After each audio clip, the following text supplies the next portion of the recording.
chapter 6 of the book of Revelation. Any reflections, any revelations on what we've been through thus far before we plow into chapter 6?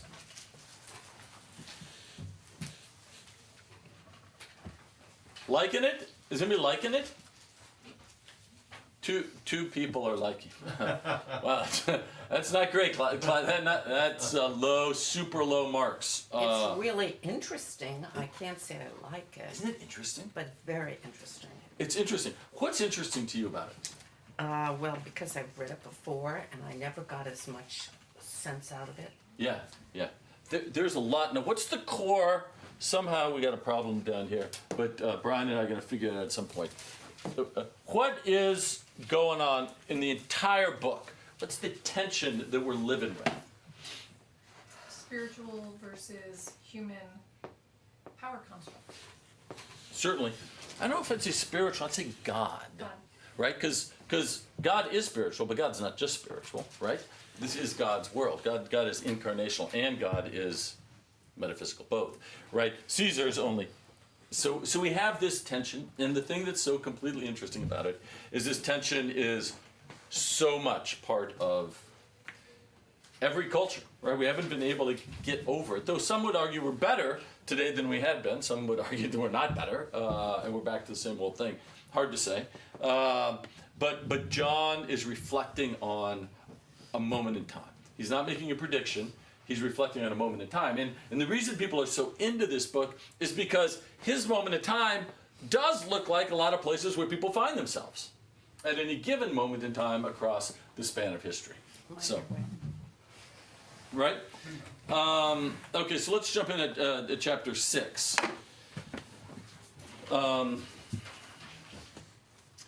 So John's writing, "Then I saw the Lamb." What's this Lamb? Okay, let's talk about the Lamb. That's Jesus, isn't it? Lamb is Jesus. Let somebody go to. Let's get a description of the Lamb. So somebody read Revelations 5:6. And I beheld, and lo, in the midst of the throne and of the four beasts, and in the midst of the elders, stood a lamb as it had been slain, having So seven. wait. So what's the first thing we know about the Lamb? It was slain. No, what do we know before that? It was in the midst of the elders. Okay. Is it One of the standing? four beasts, Standing. Standing in the midst of the elders, right? but And it it's was dead. dead. Well, was As it if it dead? had been slaughtered. As if it had been slaughtered. So what's that represent? Right? Blood all over the Yeah. neck. So So like the Brooks Brothers symbol. Oh, Okay, funny. that's It's a. the golden fleece. I was gonna say that's one way of thinking about it. That's hilarious. Sort of like And do that. they know Yeah. that? I'm sure they do, but it is the golden fleece, isn't it? It's not this. But it says standing in the center of the throne. okay, so he's standing on the throne. Next cut, bleeding. What else? 7 horns. 7 horns. What did the 7 horns represent? Churches? No. The 7 Well, first of all, what's spirits 7? What does 7 represent? Completion. Completion, right? And the horns, like what's a horn used for? Kingly. That's a crown. of God. To call. Weapon, right? Power, Oh, right? So the 7 horns is complete power, right? That's complete power. And the 7 eyes, knowledge or seeing. knowledge, right? So we have complete power, and we have complete knowledge, and back to life, right? Standing in the center of all things, and it's a lamb. Like, right? That's just, It says here that it represents the 7 spirits of God sent It's the out end to of the the all line. the earth. Those are the 7 spirits of God. Oh, that's after the horns and eyes of mine. that's after. Yep, that's Seven in horns the and line. eyes, which are the seven spirits of God. So, what are the 7 spirits of God? It says it's the horns and the eyes. Yeah. Must be power and knowledge. They represent the 7, the end 7. But then they're sent forth into all the earth. Yeah. Well, so we'll 7 corners of the earth. seven square corners of the earth. The churches at the time, isn't it the churches? Is it with the 7? Well, that's another. So seven's used all over the place here, right? But it always means fullness or completeness, wholeness, right? Which is why this means what? Not complete. Not complete, right? The humans not quite getting their completeness. We talked about that last week. 666, baby. So anyway, so we have the Lamb standing there, power and presence. And let's go back to chapter 6. So the Lamb opens what? One of the seals. Got 7 seals. Here's one of the seals, right? What's a seal like? Like a document that's closed? Right. So back in the olden days, they didn't have books like this. They had scrolls, and a scroll was sealed with a little bit of wax, so nobody could get in. And that, that's, they don't use that much anymore. What was But- it so they couldn't get in? It's so they could tell if If it was something broken. had Yeah. gotten- I'll never forget. I spent a lot of time in Russia a long time ago, and we used to move product around the country, and we would always store this stuff in warehouses, and they never put locks on the warehouses in Russia. They would always have little pieces of wire, Oh. and they would stamp a seal on it, and they'd be, "This is good enough," and I'm like, come on, because those guys were stealing stuff all the time. Oh, yeah. I'm like, and they're like, "This is the only seal like this in all of Russia."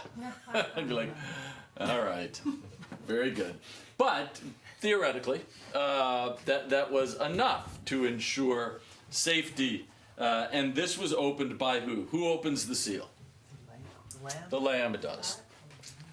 Which, if you don't believe in miracles, this is where you start, because the Lamb does it with hooves. Sarah, that's the authentic photo. So that The is lamb- verifying the lamb the truth opens of the it. situation. Opens the seal with hooves. That's why I put my Oh, glasses on carefully. so I I can know. really see. Yeah, so you I can see really like want what to see the what real is photo. going on. So it says one of the 4 creatures. Now, who are the 4 creatures? Yeah. Right there. They're right here. Luckily, they're on the screen. They four. What are the 4 creatures? Is it gonna be the 4 horsemen of the apocalypse? No. Okay. Gospel. All right. Darn. Yes. What, I'm sorry. What was that? What was the right answer? Oh, they're Matthew? spirit animals. These are their spirit animals. Oh. They're what? Three. Don't know if I see what I mean. It used to be worse. The 4 living creatures, not spirit animals, incidentally. Okay? So what are they? Matthew. Matthew is who? Lion. No. Right? Red. Well, the first one has a white horse. We'll get to the horse. We're still on the creatures. One of them's a ram and one's a But- lion. So what are the 4 symbols? That's my Eagle. notes. So what's the eagle represent? John or Christ's. Which one? John. Yes. Okay. I'm kind of missing. The mission doesn't say something right here. It says one of the No, that 4 is the living 7 creatures seals. calls out Okay, with a voice of thunder. So It's that's- big, so that's John. right? Well, don't know if it's John. Oh. But we do know that there's 4 creatures. So we're just trying to get our arms around the 4 creatures. All right. Now we got arms around the lamb, right, with the 7 eyes and the 7 horns, right, and the hooves that open the seal, right, with the broken neck and the seal right there. Knowledge and power. Now we have the 4 creatures. Who are the 4 creatures? Who do they represent? The Gospels, right? And we got John as the eagle. Oh, Yes. These, incidentally, are all over the Rayados at Epiphany Parish. Right. If you look very closely up high, the flower people know because they're standing up there all the time. You have the 4 living creatures up there, the 4 Gospels. John is represented always by an eagle. Who's represented by the lion? Matthew. No. That's what I said. He said no. No. I'm like, was it then Mark? There you go. I just like. This is Narrow what it down. this is what they teach you to do on the LSATs. Just narrow it down. Right. So now we have 2 left. We have the ox and we have the dude. Well, it must be Luke is Dr. the Luke. Is Luke is the ox, thank you. So then, who is the guy with 3 eyes? The Mark. angel. the man. Matthew. Matthew. Well done. Oh, Matthew. But what is that called, that figure? The guy with three eyes. Well, this is. I'm not sure this is the perfect representation. People either, well, as we see it here, it sort of represents man or humanity, and we'll see why in a minute. What would his symbol? Same. Person? Yeah, it's like a person or a man or sort of a Intelligence, reason. Exactly, rational reason, exactly. aspects of God. humanity, right? Right. So Did John, the author of all this, have a book, a definite book of definitions Yeah. that supported all this symbolism, Notes. or are the people supposed to understand that? it's a great question.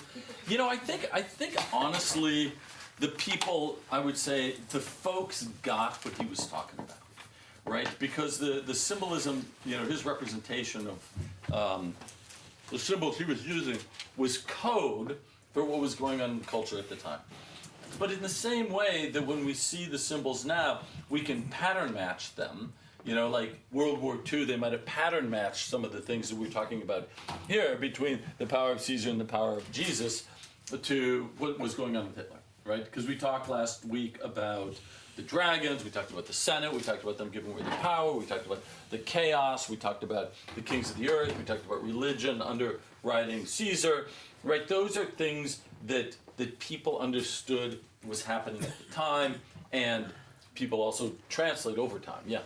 Additionally, at this point in time, this is after the fall of the temple, right? Rome had come in, destroyed the temple, so this religion became something that came out of the temple and became more into books and into people passing oral history and written history around. So I think they would be very familiar. Yeah, it probably was after the Because fall. it's having that pilgrimage to a particular point is not everybody can do it. And the word going out, it's like a very different construct. So let's talk a little bit more about these. I'll erase this so you can have a better view of what the lamb looks like. Okay, there we go. If that's helpful. I hope that's helpful. So how many seals is Jesus holding up there? 4. No? 7. Well, we'll just read on, because otherwise, we'll just stick where we are here. So now we have the 4 creatures, the lion, the ox, the person-ish, and the eagle, John, Matthew, Luke, and Mark. And so the first one calls out, "Come," right? In a loud voice. And what comes forth? A white boy. Oh, wait, hold on. Let's look at this a little bit. Let's see what else I have here before we. So we have the 7 seals. I'm sorry, this is off a little bit. Let's talk about the seals for a second before we get into this. So we have the 7 seals. The 7 seals are tied to 7 documents that are held by the Lamb, that the Lamb opens and reads. Now, what we're going to see is these 7 seals follow a pattern. And the pattern goes like this. There's conquests lead to wars, wars lead to famine, famine leads to death. And oppressive systems eventually face divine judgment. Right? Again, down here, the battle, what's going on in the world is going to be outlined in the 7 seals that ultimately get to the triumph of Jesus Christ. So we're going to follow this pattern through these 7 seals. The first one we hear, "Come," and who shows up? The white horse. This guy. The white horse. He's the first in the series, the 4 horsemen of what? The apocalypse. 4. Okay, and who? So this is sort of fun. One of the living creatures calls out to him. And who? We're going to try to guess. This is Mark, Luke, Matthew, and John. One of them calls out. So first we'll before we guess which one calls out, we want to interpret what's going on here. So what do we see here with this guy? Which guy? The bow and arrow guy? Bow and arrow guy. War. Well, you see war, right? What's this? Arrow. Arrow. Bow. Yeah, he's got a bow and arrow, right? Bow and That's arrow. that's part of his deal. And at the time, that represented a battle. But what it represented specifically are the Persians. Oh, interesting. Why the Persians, you ask? Sort of interesting. The bow and arrow represents the Persians. Yeah, because they were really good with the bow and arrow. Like today, if you had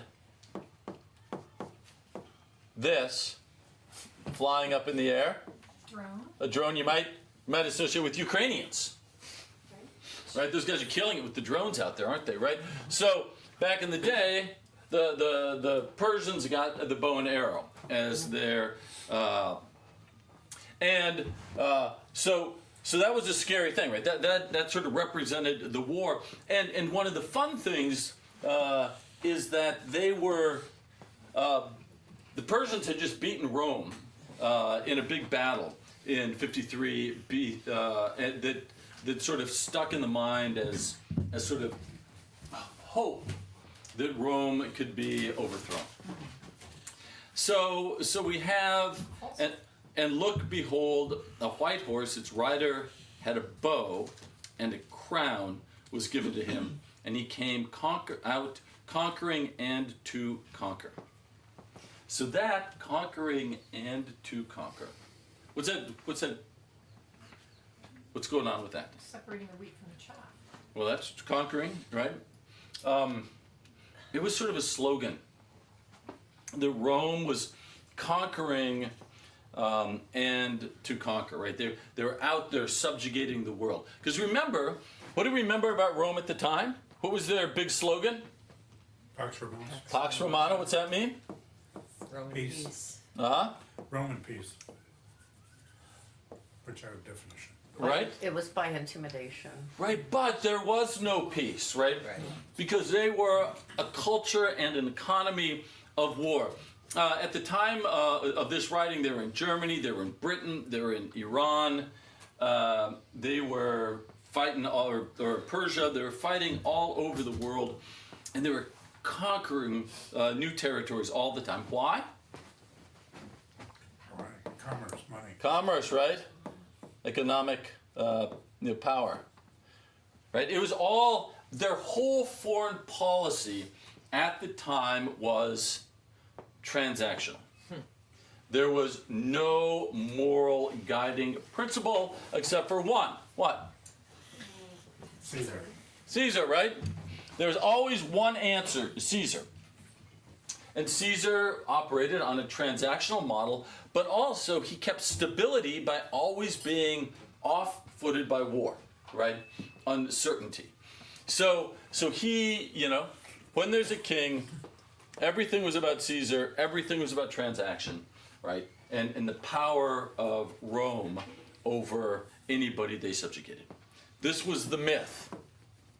And it worked for everybody in where? Rome, right? And it worked for them as long as, They won. no, As long as they were citizens. as long as they did what Caesar said. Oh, So it was a society of complete sycophants. It was an imposed peace.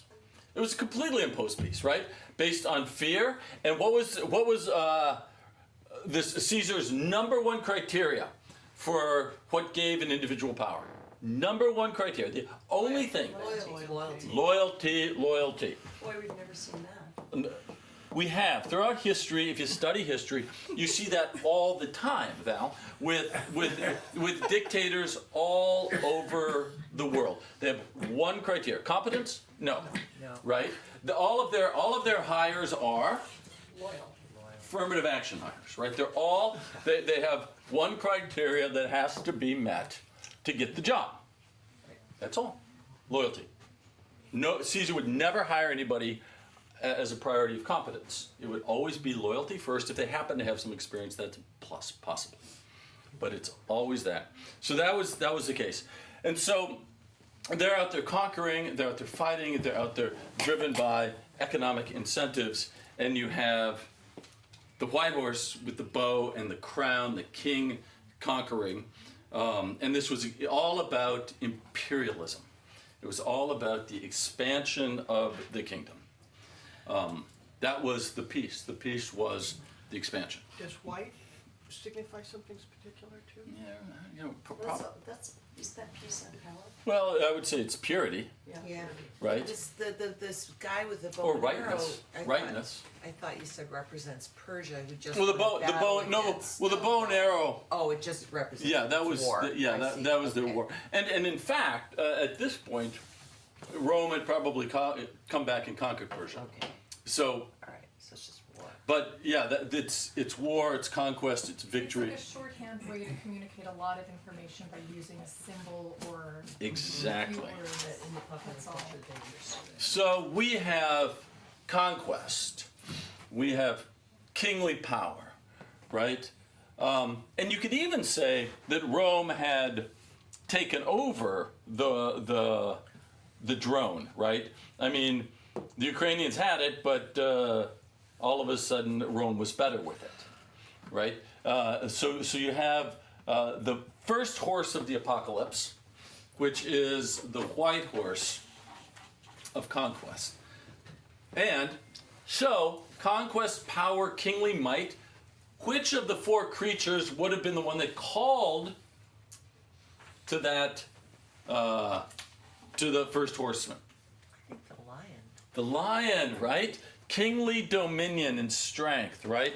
The characteristics of the lion, right? Strength, royalty, right? Who's the king of the jungle? The lion. The lion's the king of the jungle, right? So that's where that came from. So this first creature calls the king, strength, royalty. Now, if we go on, who comes next? So then the Lamb opens the next seal, second seal, verse 3. I heard a second living creature call, "Come." And out came another horse, bright red. Its rider was permitted to take peace from the earth, so that people would slaughter one another. And he was given a great sword. All right, so what do we got going here? What? So what's red make you think of? Blood. Right, good, right? War and conquest again, though.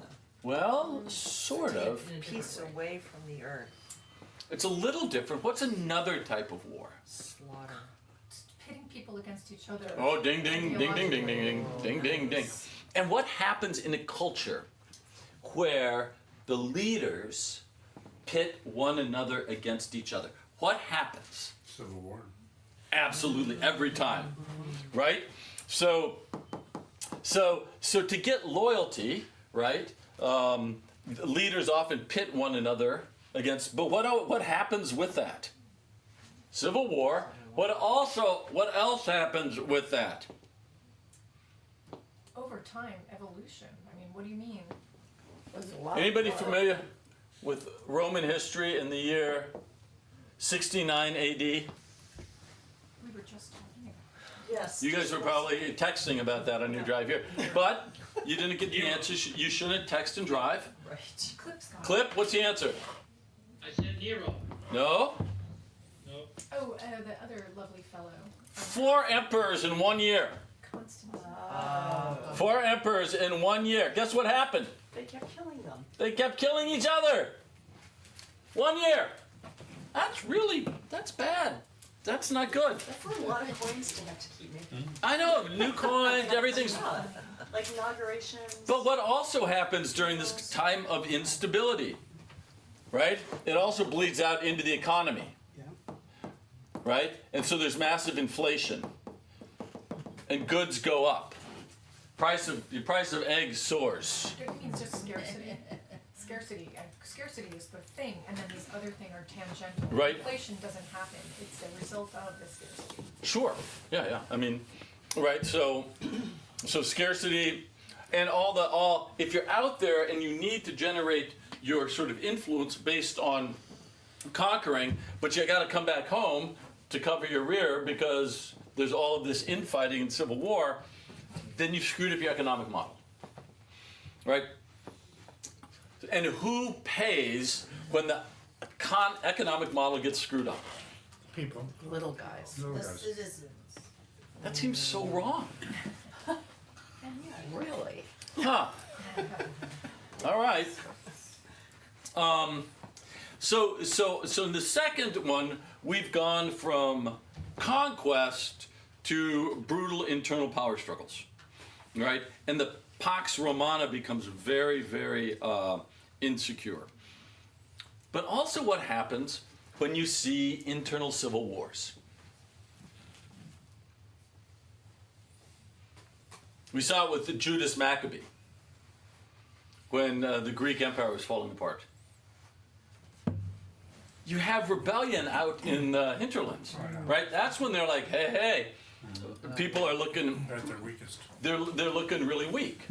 And so then what do you have to do as They're vulnerable. so then you got to really go kill them. So anybody heard of this place?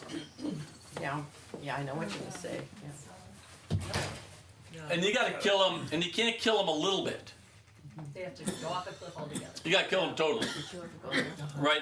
And so you have this so you get brutal stuff going on at home, then you got to go brutalize people so everybody knows you killed them really bad, and then you come back, right? I mean, you have this cycle of violence. So you got a sword up here, you got the red horse out there putting down as much sort of dissension as you can find. So who calls this horse? So, the bull, right? Right. It's because bulls are what are they? They have endurance. They're willing to sacrifice. They're strong. Right. Terrible job being a bull. Right. Especially like a bull ox that has to pull. Except on the reproductive times. Oh, jeez. Yeah, I mean some bulls have it easy, but Then they have power. yeah. So yeah. So anyway, so now we have. That's Luke. That's Luke, right. So now we have conquest, we have civil war. Let's see what's next. Why does Civil War equal Luke? Didn't it? Oh, the ox. It would really No, just I mean, just, just sort of strength, endurance, power. I don't know. There's four. We got a. Alright. It's maybe one of the weaker links. I don't know. We'll see. The framework. The line was clear. Stand. Yeah. It's also the next one in line. Yeah. The let's go to Third city. the third. So the third one is chapter 6, verse 5. When who's he? The The lamb. Lamb opens the seal. A third living creature calls out. They all get their turns. I looked, and there was a black horse. Its rider held a pair of scales in its hand. And I heard what seemed to be a voice in the midst of the four living creatures, saying, "A quarter of wheat for a day's pay, and 3/4 of barley for a day's pay. But do not damage the olive oil and the wine." Wow. What the heck? So, I know, Eric, right? You're the economist. What does this mean? Right? You didn't put it in one of your books? This isn't part of your... you missed a real chance. This was it. Could have had this guy on the cover. So we have this black horse. We have the guy... What does scales generally mean? Like judgment. Or justice. Justice, right? Right, so you got justice. Or maybe not justice, but more, I think if this is an economic context that we're talking about, and Oh, yeah. the Civil War is ideology. Like It's not ideology. buy Well, and sell. It's transactional. It's transactional. The scales are value, Yeah. transaction, right. Could be value, Weigh right? out the gold and weigh out the wheat. So or- in as much as justice means value, like. Sure, right? Or equality, inequality, right? Which is also Well, I value. think you're talking, I mean, Well, let's. well, in this context where they're talking about foodstuffs, right, I think it's more to the point of who's having the wine and the olive oil? It's not the everyday people. That's exactly right. So this is a commentary. So the wine and the olive oil in times of wrote that backwards. In times of crisis, You don't wanna Entitled. annoy your, titled, it doesn't get cut. That's what doesn't get cut, right? And what does get cut? The staples. The bread and the staples, the barley. bread, the wheat, and the barley, right? They're not gonna, because, and so, what? so those would affect your close followers, the loyal, And why don't you want to make them mad, because they can take you out. right? Because they won't say they're gonna take you out because they're loyal, but they're gonna get close and close. Yeah. Exactly, Yeah. right? So, you know, that's when it gets, so the scales really represent the economic injustice, right? The overpriced grain, the shortage of food, the luxury goods are still in play, and there's this economic sort of injustice. So the elites in Rome, this is John commenting on them, everything's fine for them, no big deal, right? You know, their taxes don't go up, right? But the bread gets taxed at a higher value, right? Proportionally. And John doesn't think that's okay. But he doesn't want to say it, so he writes the symbolism of that. So which character called this person out? We only have two left. Humanity, right? Yeah. Right, this is the human system that's manipulated against. So you have the black horse on the scale, and black. What is black? This is bad. You know, this. It turns out also that John saw this. There were epidemics all the time, right? And people's immune systems were down, they were weak, they weren't working, there was systemic anxiety, and they had like measles outbreaks. No. Or whatever their equivalent, or whatever their equivalent was, right? They didn't vaccinate. They didn't vaccinate. So they had, that happens in times of economic crisis. People get sick, because- and there are famines, right? Yeah, but the And- most vulnerable are the ones that get the most sick. But also, what about the most vulnerable? Right. They're the most. So the spread. So it spreads, right? It wipes out environments, right? And what do the people, they go out to their chalet, right? Right, because it's safe for them, right? But these guys can't leave Rome. They're stuck in Rome. And that's what John's talking about. And so this is famine because of the injustice perpetrated, because of the civil wars that are going on, right? Because there's power to be had. And this is what John is seeing at the time.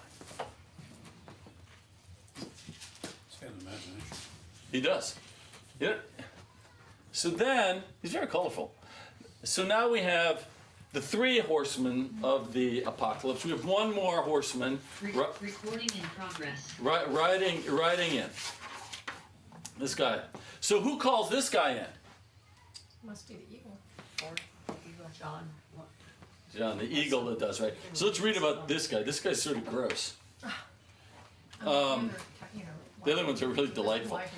So that, look at it. You think this guy's bad, right? Right over here with the famine. But boy, then you pull this guy out of the. It's what they look like. That's what happens when you have famine. This is a snapshot. Then Jesus opens the fourth seal. And I heard the voice of the fourth living creature call out, "Come." I look, and there's a pale green horse. Does yours say green? Yeah. Mine Mine's- says pale green. Mine says pale. Yeah, mine Pale. just says pale. So the word in Greek is kaloros, Okay. which means sort of sickly green, which is the color you get when you get what? That's it. Okay. Or you're dead. Dead, gangrene, cholera, Cholera. Oh, right? Oh my goodness. And why is cholera so complicated? Because it's spread in water, right? And so how do you avoid getting cholera? Don't drink Don't water. drink. Swim in the ocean every day. Oh, wine. You drink wine. Ah. It's a good excuse. There you go. Great excuse. Wine for breakfast. Wine and your super sugar crisps, Terry. It's And who can afford that? The people at the chalets. yeah, exactly. So it's Ryder. And in fact, under Domitian, he had a particular law that said they had to put their resources into wine and olive as opposed to barley and grain, right? So that was a strategy because in the world of Civil War, that was way more important to him, right? So maintaining an army, they had to keep them alive, is that why? Well, no, they didn't mind. There's some. So what you see in a totalitarian regime is they're not worried about sacrificing their frontline soldiers. But wait, I'm gonna have to stop you because I want to share something that was really powerful to me when I was on pilgrimage to the civil rights movement and area. Any movement takes the opportunity to make and get their point across, and oftentimes that means sacrificing. So I think it's fine to talk about this in the context of what you're wanting to share geopolitically presently. But No. no, please let me finish. Okay. All systems that, or power constructs that go through a transition and evolution always yields unintended consequences or intended consequences by people getting harmed at the periphery. So I enjoy this so much, but I think when we make it so simplified, like, oh, here are these systems and this is what happens in this type of political construct. And Well, that- Elizabeth, let me say this then. Yeah. It's If complex. no, if what you're saying, I'm willing to take complex. If what you're saying is when systems go through, let's use the word evolution, Yeah. from one to another, that there is collateral damage. Right. My question then, is that really evolution? Because if it was really evolution, why would you see it over and over So again? then why do the people that Right? Why do you see this? Why do you see this kind of activity over and over and over again if evolution is towards a better system? Because there's no faith. There's no. Well, so then it's not evolution, is it? No, it's not. So Power. it's just power. Because it's fluffing around within a system that is very human. So what I want to say. All of that is completely true. So, we learned that a lot of what was put forth and put together as a program and a plan for Martin Luther King were created by people around and underneath him. I'm sorry, this is how it came across, right? And those people weren't recognized because they might have been gay or had some other things, exactly. And the reason they utilized children at the lunch counters is because the other people had to go into a place of business and to do work and to continue to have some means of economy. So people were used in a very precise way to move within a system. Not saying they wanted to do this, but there is some recognition of a system does exist. And if you want to bring about change on the human planet, there is this point of So what does one do? How many? right. So we have very specific. So the tension is that you're talking about, I think, is the repetition over and over again of powers and principalities that get broken open and then come back together and Everybody uses this system. That's my point. broken. It's not just one group or another. Yeah. This system, this The systems equation, of powers and principalities, this equation, it gets used by everybody. and so that makes it okay. No, I don't know that it makes it okay or doesn't it. I think it makes us want to. So what do we teach as Christians then? To be curious and No, to. we don't teach to be curious. Oh, that's- We teach at school to be curious. As Christians, have faith. we have faith. Surrender. And how did Jesus respond? He died for his friends, Why? Principles. so we could have choice, free will. So Jesus, right? Jesus died because he believed that there was something else, there was something better, right? And there's a better way to live. And so I think if we keep running into this over and over, and we're not getting better, right? Jesus gives us a better way to live. If people lived in the kingdom of God paradigm, the world actually would be better and there would be change. But people come up and say, no, we're going to employ this for Caesar. And it always looks like that. Martin Luther King wasn't Caesar. I take great assumption at you saying that he used and manipulated people around him. Okay, so let's be clear. Yeah. I'm not saying that Martin Luther King is Caesar. I'm saying is he was needing to get into the room where he could have an effect. Why was he the only person that was invited to the White House? Why wasn't Shuttlemeyer invited? Why wasn't anybody else? Because he understood the reality of this construct, and he had to figure out a way to break through. It's like that Horton Hears a Who. I'm sorry, I know this is really sophomoric, but you need to have somebody break through to have a voice that gets out, right? That little. So maybe this was John in this case that's getting out through this. Yes. But just because it keeps happening over and over again, and just because people get used, it doesn't make it okay. It didn't make it okay during the times of Hitler or Caesar or any other time across the scope of history. And all I'm But saying. it does, the repetition of it over time does create a sense of it's always gonna happen and nothing is gonna be able to intervene to stop it. An That's the problem. inevitability. There's an inevitability. There's a Inevitability. futility. Until Until what? until Jesus comes again. Until so, But that's So in the 2,000 years, Yeah. Jesus hasn't, and not it hasn't happened. I mean, so let's wonder about that then. So why in the world would we choose to be followers of Jesus if it doesn't work? It's the only way to break the cycle. Right. And how do you, and where is the cycle broken? At what level is the cycle broken? So I think that's a great insight. So where does the cycle get broken? Love for one another. Right? It gets broken in our individual lives. Right? So we seek to break it in our individual lives. And so when we live the Jesus life, so we have two lives. Let's take the Jesus life over here, right? And let's take the Caesar life over here. And the Caesar life is about, right, autonomy. Autonomy. It's about power, right? It is about Wait. Autonomy for who? Caesar. Caesar, but nobody else. Right, but if I'm system, you have Caesar, autonomy. if I'm Caesar, so let's don't think about Caesar right now. Let's think about these are the models for me, right? These are, so we'll start with just the Dwight models, right? And we have this, which is competence, independence, right? Autonomy, self, right? This is very, just a minute. Yeah. So this is, and what happens when you get all of these things? Who do you need, Nobody. Your iPhone.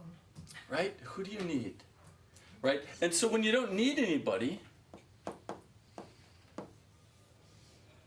pride sets in. So I've been- But it only works for one person. Yeah, well, it works for me, right? You know, I mean, almost the American dream, right? The rugged, it's in our Constitution. It's the declaration of this, Right. right? To be like we raise our kids so they're independent, not dependent, because dependency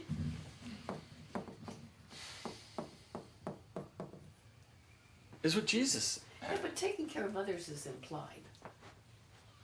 What do you mean? With it's not? Jesus, not It- with Not with Caesar. Wait, See, but In our that's actually, Constitution. I'm gonna actually say that, it's much more complicated than this.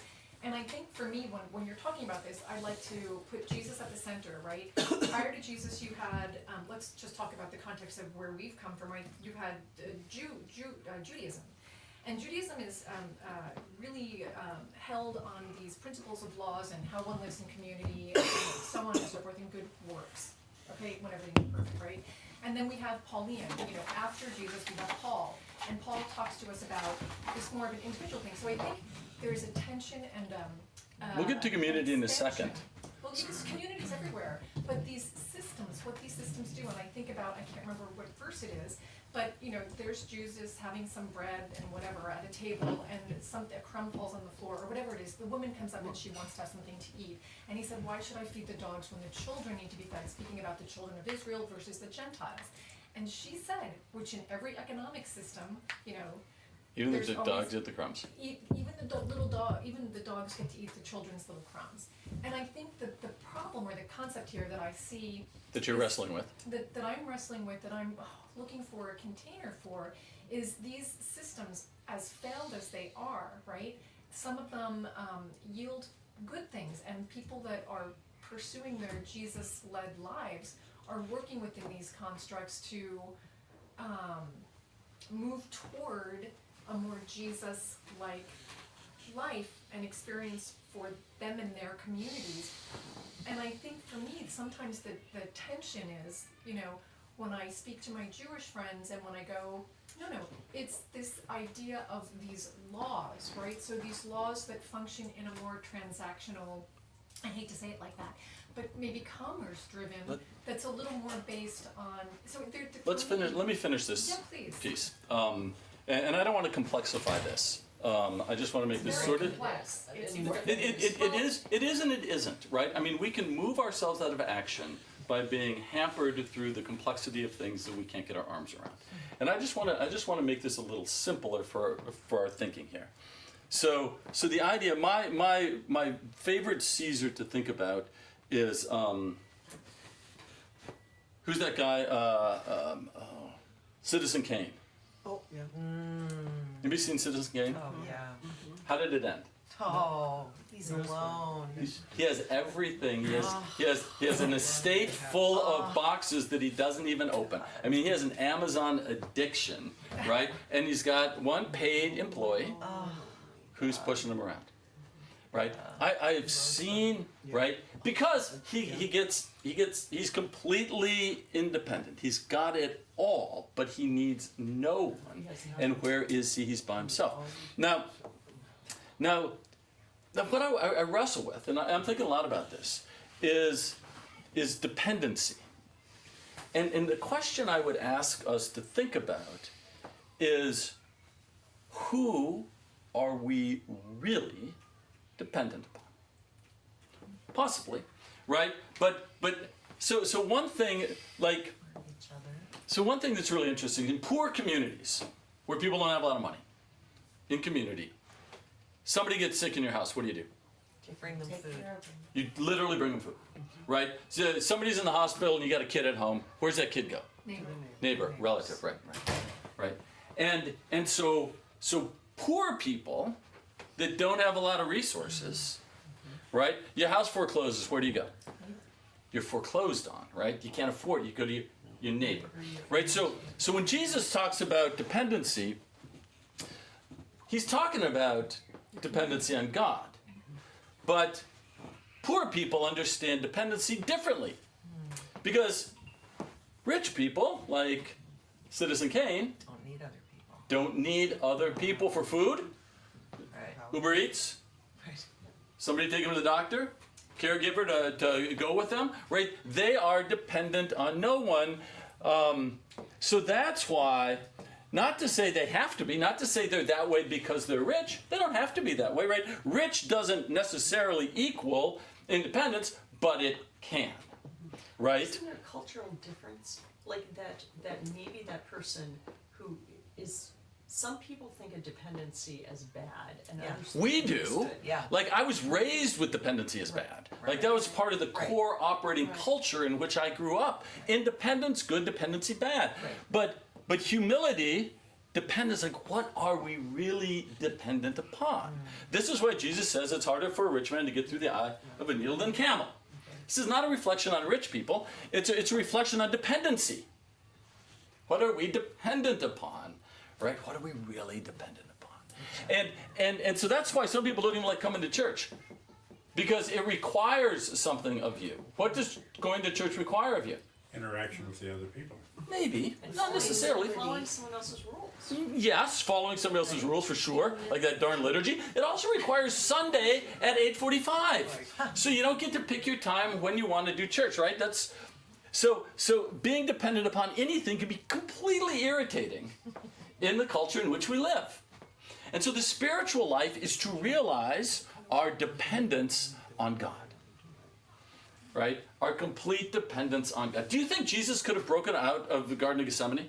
He put the dude's ear back on. Right? Do you think Jesus could have not gone to Caiaphas' basement? Yes. Do you think Jesus could have walked away from these people at any given time? Yes. He doesn't do that because his core dependency is upon who? It's upon God. Now, he had a different mission, too. I'm not saying if you find yourself in that situation, you shouldn't walk away. But the point is, the question is where, and I guess I would ask all of us is, where are we really dependent? What are we really dependent upon? And for most of us, not very much. We're not really dependent. If you really grind it down and say, I have to be completely independent, a lot of us could be. And so then the question is, and yet do we still understand our dependence on God? Right? And that's tough. That is a tricky thing to swallow, I think. I think we are all dependent on God, right? I mean, the ultimate arc on that is what? That no matter how independent we are, what? We all die. Right? So the lesson is, you can think about this any way you want, but the reality is you are still dependent. But our culture, at least the culture I grew up in, I can only speak for what we grew up in, it was all about this. We trained for this, right? We didn't train for dependency. We trained for independence, right? I don't blame my parents for that. I blame them. I blame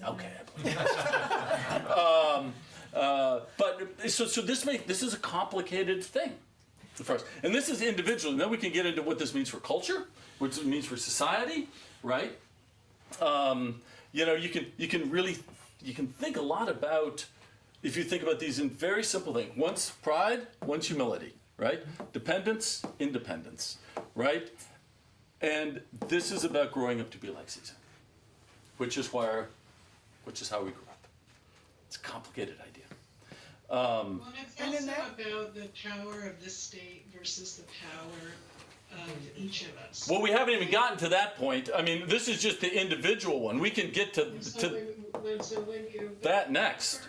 For me, right, and for you individually, that still comes into play. Right. So we have to choose where we put our loyalty, how we identify, what our duty is. Right. I mean, it all changes depending on which frame you put yourself into, which is why it's really hard to compare a rebellion to, particularly one based on injustice.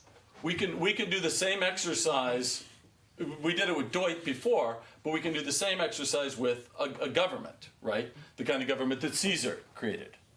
And that'll be for another day because we're way over our time. But those are the four horsemen of the apocalypse. It's pretty interesting stuff. And I actually don't believe history has to keep repeating itself. Right? I do believe there's a better way. And we see that. Bill Gates talks about this a lot, that the world is, because of where we've been around medicine, at least up until this point, through vaccinations and polio vaccinations and stuff, we have made a healthier world because of engineering capacity. More people drink clean water around the world, right? There are things that are better in the world today than they were 100 years ago because we have learned things. And yet sometimes the world also repeats their political mistakes.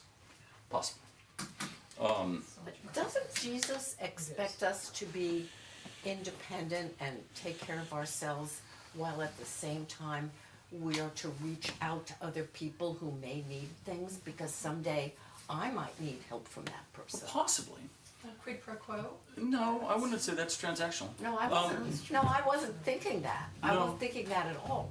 But if I'm able to take care of myself, I'm in a better position to help others. I would say it a little differently. I would say Jesus isn't necessarily asking you to be independent and take care of yourself. I would say Jesus is asking you to share your greatest gift. Oh, okay.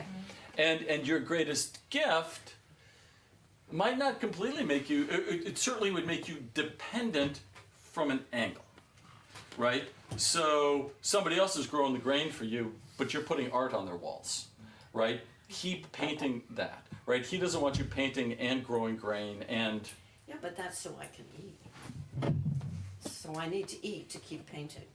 right, but the neighbor gives you grain and you give them art, right? The idea in the kingdom of God, in the body of Christ, is we all have our piece. So do that piece, And I think right? also Do that it. sometimes people get confused about is like, oh, I'm gonna provide drinking wells in all these disparate places all over Africa so that those women don't have to walk 3 miles to get that water. And whereas that's a good and fine thing, there is an unintended consequence of collapsing a community of women that were able to get out of an oppressive situation and or Yeah. otherwise to have a So- moment to talk. So I think when we assume we understand and know, I think Really that's an good example. opportunity for a lot of confusion and chaos. Well, so what we talked about is well, not just the good intentions, it's listening. And so what we practice doing in liturgy, back to the very beginning, is we listen in liturgy.